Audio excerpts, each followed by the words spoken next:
여러분, 오늘도 현관문 앞에 놓인 갈색 택배 박스 보셨나요? 아마 이 영상을 보시는 분들 중 절반 이상은 어젯밤 자기 전에 스마트폰으로 로켓 배송 버튼을 누르셨을 겁니다. 내일 아침이면 도착하겠지 라는 그 당연한 믿음.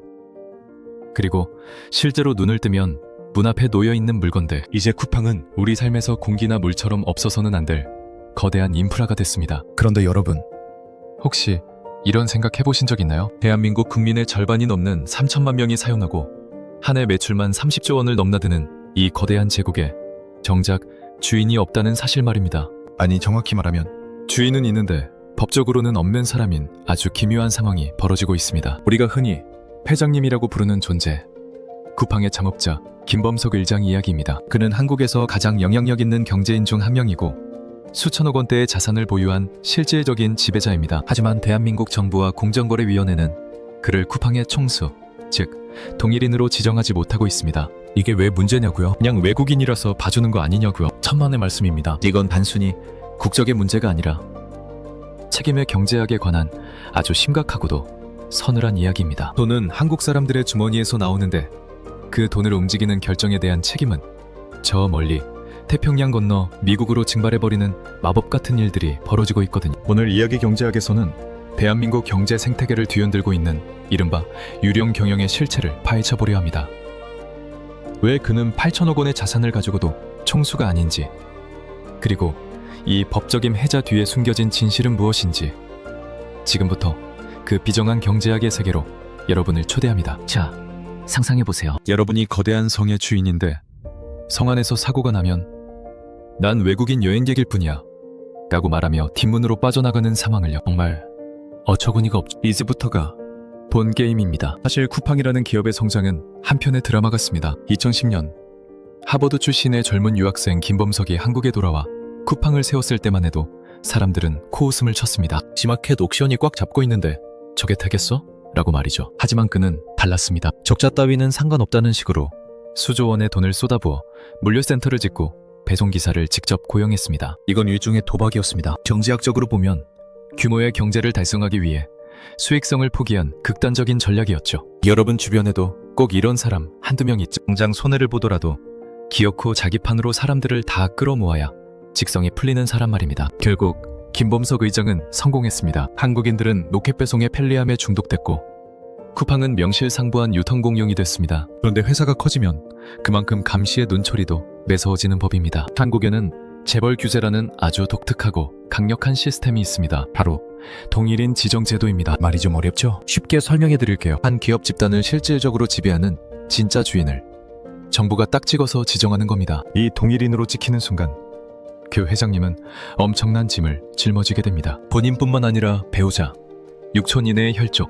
4촌 이내의 인척이 하는 모든 사업을 투명하게 공개해야 합니다. 만약 친척 회사에 일감을 몰아주거나 계열사끼리 부당하게 도와주면 바로 검찰 조사를 받고 감옥에 갈 수도 있습니다. 말 그대로 고난만큼 책임을 지라는 한국식 경제정의의 칼날인 셈입니다. 삼성의 이재용, 현대차의 정의선, 카카오의 김범수 의장도 모두 이 칼날 위에 서 있습니다. 그런데 유독 쿠팡의 김범석 의장만은 이 칼날을 요리조리 피해가고 있습니다. 공정거래위원회는 작년에 이어 올해도 쿠팡을 총수 없는 대기업으로 지정했습니다.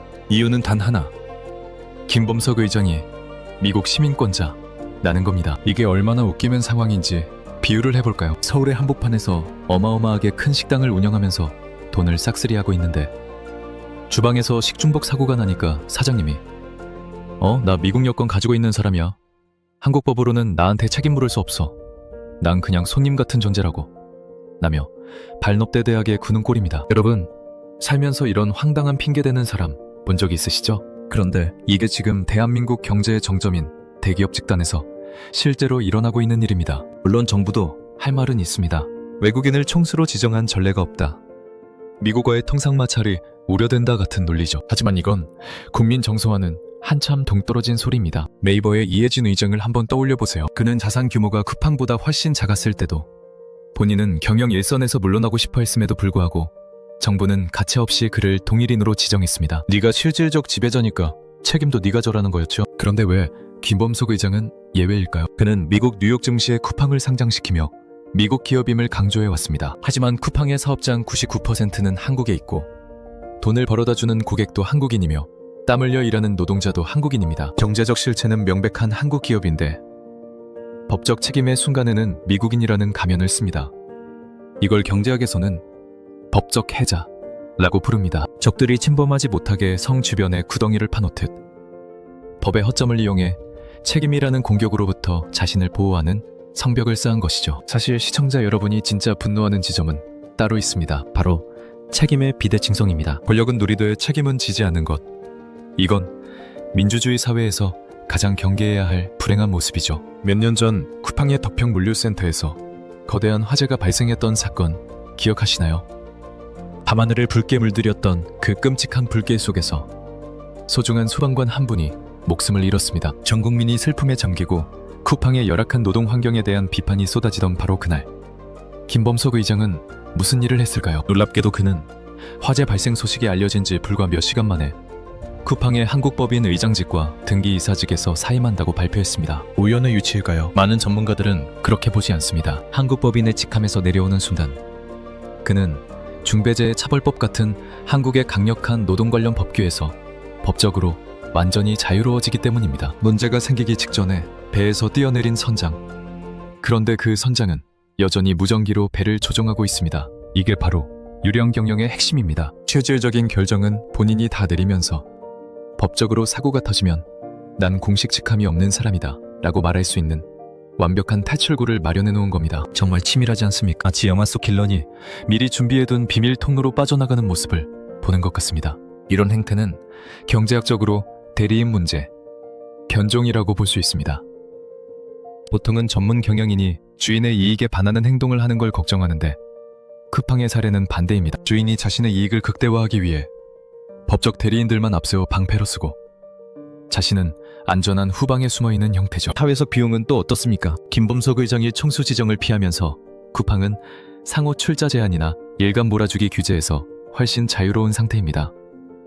다른 한국 대기업들이 법의 테두리 안에서 쩔쩔매며 투명성을 높이려 했을 때 쿠팡은 그 옆에서 외국인 특혜라는 비포장 도로를 시속 200km로 질주하고 있는 셈입니다. 이게 과연 공정한 경쟁일까요? 여러분이 만약 경쟁업체 사장이라면 이 상황이 공정하다고 느끼시겠습니까? 여기서 우리는 아주 근원적인 질문을 던지게 됩니다. 기업의 국적이란 무엇인가?